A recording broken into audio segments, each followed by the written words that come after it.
नमस्कार, मी मोहिनी सोनार. आपण पाहताय टीव्ही9 मराठी. बुलेटिनमध्ये महाराष्ट्रासह देश-विदेशातल्या महत्त्वाच्या बातम्यांचा वेगवान आढावा घेऊयात सुपरफास्ट 50 मधून. सरकारी कर्मचारी महिलांकडून लाडकी बहीण योजनेचे पैसे लाटल्याचा प्रकार. 2652 लाडक्या बहिणी निघाल्या सरकारी कर्मचारी, तर अजून 6 लाख कर्मचाऱ्यांची होणार पडताळणी. मध्य महाराष्ट्र आणि मराठवाड्यात मोठ्या पावसाची शक्यता नाही. पुढील 2 दिवस हलक्या ते मध्यम स्वरूपाचा पाऊस. पावसाचा जोर ओसरल्यानं पेरणीची घाई नको, कृषी विभागाचा सल्ला. साताऱ्याच्या पाटण ढेबेवाडी विभागातील महिंद धरण ओव्हरफ्लो, तर धरण तुडुंब भरल्यामुळे सांडव्यावरून पाणी वाहू लागलं. मे महिन्यात पावसाळ्यापूर्वी धरण भरल्यामुळे शेतकऱ्यांना दिलासा. परभणीत जोरदार वाऱ्यासह पावसाची हजेरी, तर वादळी वाऱ्यामुळे अनेक ठिकाणची झाडं सुद्धा कोसळली. परभणीची समांतर पाणीपुरवठा आणि भूमिगत गटार योजना मार्गी लावा. आमदार राहुल पाटील यांची मुख्यमंत्र्यांकडे मागणी. अमरावती पालिका क्षेत्रातील 56 वर्षीय महिलेला कोरोनाची लागण. आरोग्य विभागाकडून नागरिकांना काळजी घेण्याचं आवाहन. प्रतिकारशक्ती वाढल्यानं कोरोनाला घाबरण्याची गरज नाही, मात्र इतर व्याधी असणाऱ्या नागरिकांनी आरोग्याची काळजी घ्यावी. आरोग्यमंत्री प्रकाश आंबेडकरांचं जनतेला आवाहन.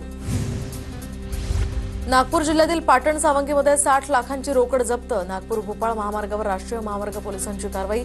60 लाखांच्या रोकड प्रकरणी सावनेर पोलिसांनी 4 जणांना ताब्यात घेतलं. ठाण्यातनं विदेशी स्कॉच तस्कर ताब्यात, तर 18 लाखांचा विदेशी स्कॉचचा मुद्देमाल हस्तगत. अरुण पोपटानीसह दोघांना या प्रकरणी अटक. ठाण्यात पाकिस्तानसाठी हेरगिरी करणाऱ्या अभियंत्याला अटक, तर मुंबई डॉकयार्डमधील अभियंता रविकुमार वर्मा याला पाकिस्तानी महिलेनं हनी ट्रॅपमध्ये अडकवल्याची माहिती. मुंबईत काही दिवसांपासून सुरू असलेल्या पावसाची गुरुवारी काहीशी उसंत. पाऊस थांबल्यानं उकाडा वाढला. मुंबईत आज ढगाळ वातावरणासह हलक्या ते मध्यम स्वरूपाच्या पावसाचा अंदाज. धारावीमधील 620 एकर जागेपैकी काही जागेचा वापर सार्वजनिक सुविधांसाठी केला जाणार. उर्वरित जागेमध्ये पुनर्वसन आणि नूतनीकरणाचं काम होणार. मुंबई पोलिसांना डिजिटल स्मार्ट ओळखपत्र मिळणार, तर 4 कोटींच्या अंदाजपत्रकाला सुद्धा गृह विभागाची मान्यता. बनावट पोलीस ओळखपत्राच्या आधारे नागरिकांच्या फसवणुकीचे प्रकार वाढलेत, त्यामुळे गृह विभागाचा हा निर्णय. कल्याणच्या पडघा मार्गावरील गांधारी नदीवर भूमाफियांचा कब्जा, तर गांधारी नदीच्या पात्रात थेट भराव. नदी अरुंद होत असल्यामुळे पर्यावरण आणि पूरस्थितीचा गंभीर धोका. प्रशासन आणि पर्यावरण विभागानं कारवाई करत नदीपात्र अबाधित ठेवण्याची मागणी केली आहे. नगररचना उपसंचालक वाय.एस. रेड्डी यांच्यावरील ईडीच्या छाप्यानंतर आता वसई विरार महापालिकेमध्ये मोठे फेरबदल. 36 अधिकारी कर्मचाऱ्यांच्या प्रभागनिहाय बदल्यांमध्ये आता 16 जण नगररचना विभागातील असल्याची माहिती. राज्यातलं सरकार आदिवासी विरोधी आहे, तर सरकार एकही आदिवासी आमदारांना निधी देत नाही. माजी मंत्री के.सी. पाडवी यांचा आरोप. सोलापूरच्या माढ्यामध्ये आमदार अभिजित पाटलांची पाणी टंचाई संदर्भात आढावा बैठक. नगरपंचायत मुख्याधिकाऱ्यांना धारेवर धरत चुकीची माहिती दिल्यास हक्कभंग आणण्याचाही दिला इशारा. धुळ्याच्या जिल्हाधिकारी पदाचा पदभार स्वीकारल्यानंतर भाग्यश्री विस्पुतेंची सर्व विभाग प्रमुखांनी बोलावली बैठक. तर पावसाळ्यातील आपत्तीचा सामना करण्यासाठी सतर्क राहण्याच्या दिल्या सूचना. नंदुरबार जिल्हा परिषदेच्या निवडणुकीमध्ये राष्ट्रवादीला ज्या पक्षाकडून फायदा होणार त्यासोबतच युती करणार. जिल्हाध्यक्ष डॉ. अभिजित मोरेंचं वक्तव्य. जळगावच्या चोपडा तालुक्यातल्या आदिवासी महिलेच्या रस्त्यावरील प्रसूतीच्या घटनेची चौकशी सुरू. चौकशी समितीला 31 मे पर्यंत चौकशी अहवाल सादर करावा लागणार. बीडच्या आष्टीमधील टाकळी अमिया वस्तीमध्ये रस्ता नसल्यानं महिलेला प्रसूतीसाठी 1 किलोमीटर बाजेवर आणलं, तर व्हिडिओ सोशल मीडियावर व्हायरल. प्रशासनावर यामुळे नाराजी व्यक्त. जळगावच्या अंमळनेरमध्ये कृषी उत्पन्न बाजार समितीत सहकार मंत्री बाबासाहेब पाटलांच्या हस्ते विविध विकास कामांचं भूमिपूजन. बाळासाहेब पाटलांकडून बाजार समितीच्या कामकाजाचं कौतुक. जालन्याच्या अंबड तालुक्यातल्या दुधपुरी या गावासह आसपासच्या परिसरात पावसाची हजेरी. वादळी वाऱ्यामुळे झालेल्या पावसामुळे मोसंबीच्या बागांचं मोठं नुकसान. बीडच्या वडवणी तालुक्यातल्या सुरडी थोट या ठिकाणी नदीला पूर, तर पिंपळनेर बीडकडे जाणाऱ्या 15 गावांचा यामुळे संपर्क तुटला. बुलढाण्याच्या मेहकर तालुक्यातल्या ब्रह्मपुरीमध्ये पावसामुळे शेती पिकांचं मोठं नुकसान. तात्काळ पंचनामे करून नुकसान भरपाई देण्याची शेतकऱ्यांची मागणी. धुळ्यात 2 दिवस पडलेल्या पावसामुळे शेतकऱ्यांमध्ये आनंदाचं वातावरण. शेतकऱ्यांकडून पेरणीच्या कामांना आता सुरुवात. अमरावतीच्या तिवसा तालुक्याला पावसाचा फटका. वादळी वाऱ्यामुळे बहुतांश गावातील विद्युत पुरवठा खंडित. 25 पेक्षा जास्त गावं अंधारातच.